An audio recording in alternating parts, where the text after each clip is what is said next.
Incense making, like any art form, can be as complex as you want to make it, but the basic mechanics of natural incense making are easy to understand. In this edition of Incense Magic, we're going to cover all the essential information you need to make all natural incense sticks and cones, and even create unique blends that are all your own. You're going to be amazed at how easy it is. That and more today on Incense Magic.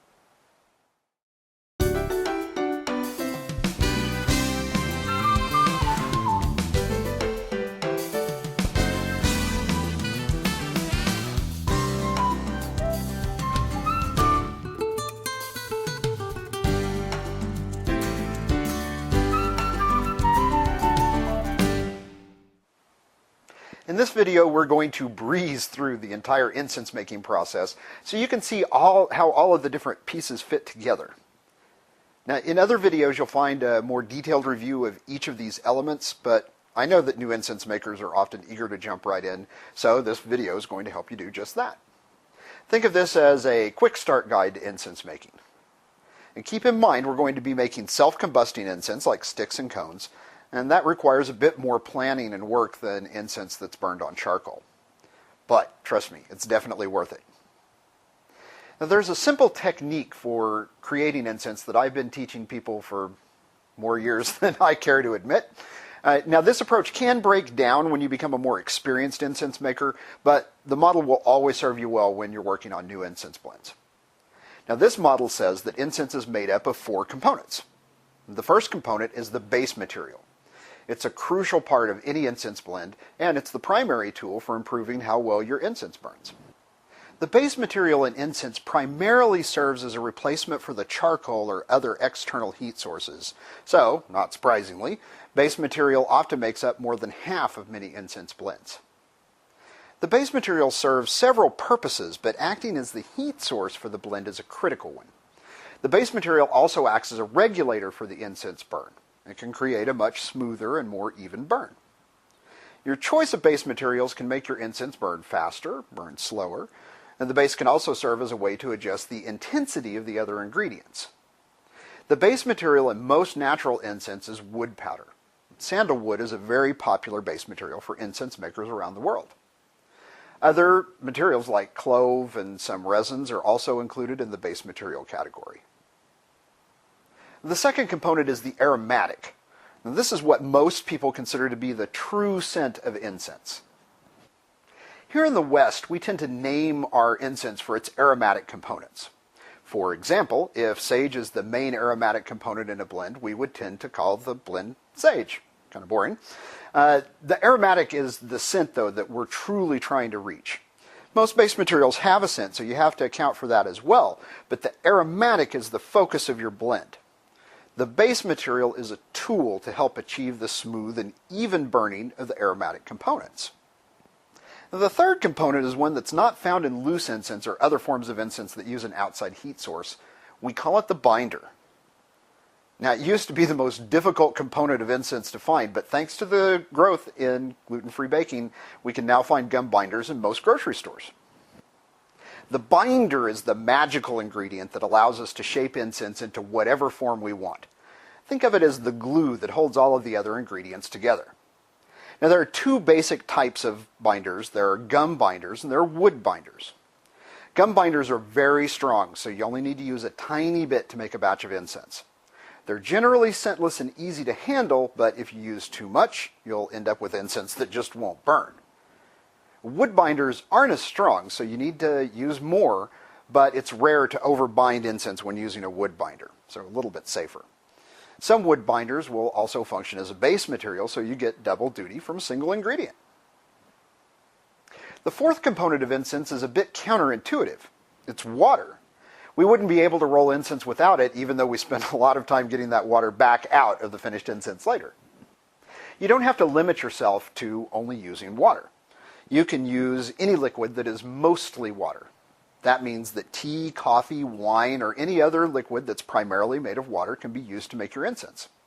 The water activates the binder, and that allows us to shape the incense. And then we immediately begin to work on getting that water back out so our incense will be dry and can be burned. There are a few key things to keep in mind anytime you're making incense. all of your ingredients need to be completely dry until you intentionally add liquid. Likewise, all of your ingredients need to be completely powdered. Powdering incense ingredients really is an art unto itself, but the biggest key is using a fine sifter to give you a fine powder. Make sure the ingredients are completely dry before you attempt to powder them. A coffee grinder, a blender, or, if you absolutely must, a mortar and pestle can be used to powder ingredients. Just remember to sift everything before measuring and blending. You should combine all of the dry ingredients, including the binder, and mix thoroughly until your powdered blend is one consistent color. Now at that point you're ready to add liquid and start kneading your incense. I hate including water amounts in incense recipes because it's so variable. The moisture in your ingredients and the humidity in the air can vary widely, so water measurements are rarely accurate. I usually recommend that you add about 2/3 of the amount of water that's called for in a recipe, and then add more if you need it. And sometimes you might have to add significantly more water than what's called for in a recipe, but you should always add water carefully to avoid adding too much. If you use too much water, your incense dough will be difficult to shape, and it'll tend to droop as it dries or just sits. Incense dough also tends to be stickier and harder to handle if it's too wet. It's easy to add more water, but it's very difficult to remove water if you add too much. Now, with this understanding of the 4 components, let's make a batch of incense. Now, this is a recipe from the 2nd edition of Incense Crafting and Use, and I think it nicely illustrates these basic concepts. It uses a base of cedar wood. Then it uses the herb basil and the resin styrax as the aromatic components, and then gum tragacanth as a binder. It also uses peppermint herbal tea in place of water. Now I like to use a ceramic or a glass bowl for incense making, preferably one that's fairly deep. Personally, I like to use a white ceramic bowl because it's really easy to clean, and the white bowl reflects light well, so it's easy to see your blend as you mix it and knead it down inside the bowl. So begin by measuring and mixing all 4 of the dry ingredients. For today's recipe, we're going to use 5½ teaspoons of cedar wood powder,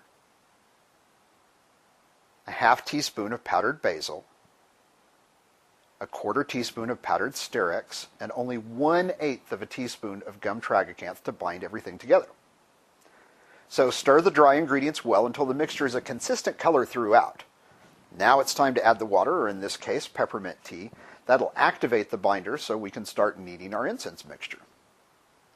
The recipe calls for 3½ teaspoons of peppermint tea or water, but I'm just going to add 3 teaspoons or 1 tablespoon, and then add any additional amounts only if I need them.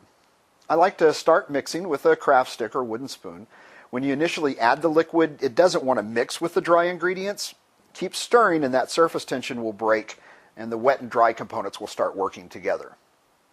Once the mixture starts to break apart into round balls about the size of peas, you're ready to start kneading it by hand. Now, I'm a proponent of wearing gloves when making incense, but I realize that some incense makers prefer direct contact with their incense.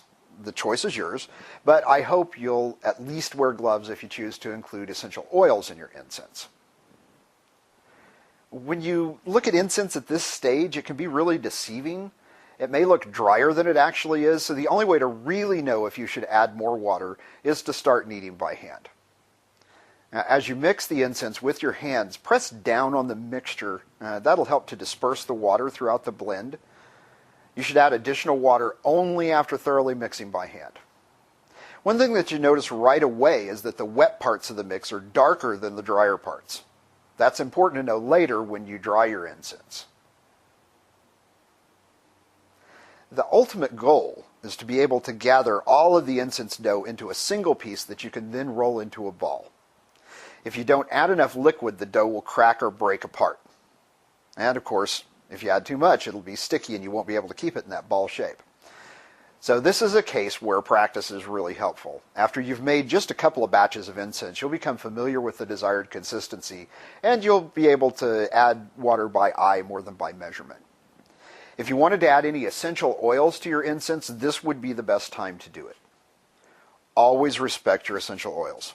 Remember that they're very strong, so a few drops is plenty in a batch of incense this size. With the dough at the right consistency, it's time to start rolling. You can make many different shapes and styles of incense from this one piece of dough, but today I'm going to show you how to make a basic cone. Cones are durable and easy to make, so they're really a great starting point for new incense makers. I like to use a 1/4 teaspoon of incense dough to make a standard size cone, if there is such a thing. The dimensions of the cone determine its burning properties. So this 1/4 teaspoon of incense will produce a set amount of smoke, but the shape of the cone will dictate how that smoke is delivered. A short, fat cone will produce a lot of smoke in a short amount of time, whereas a tall, thin cone will release a thinner stream of smoke, but over a longer period. Now, your use for the cone should determine the shape, but I usually encourage tall and thin cones.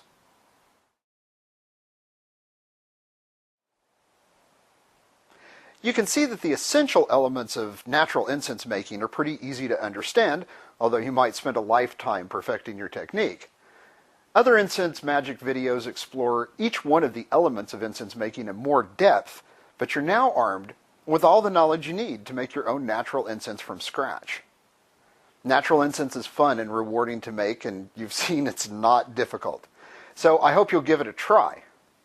If you don't feel like creating your own recipes, check out my book, Incense, Crafting and Use of Magical Scents, or subscribe to my YouTube channel to learn how to craft a whole variety of ingredients into different forms of incense using tried and true recipes. Check out my website, and you'll find a link for my online incense discussion group called the Incense Exchange, and that'll allow you to connect with other incense makers. Thank you so much for watching. Until next time, bright blessings.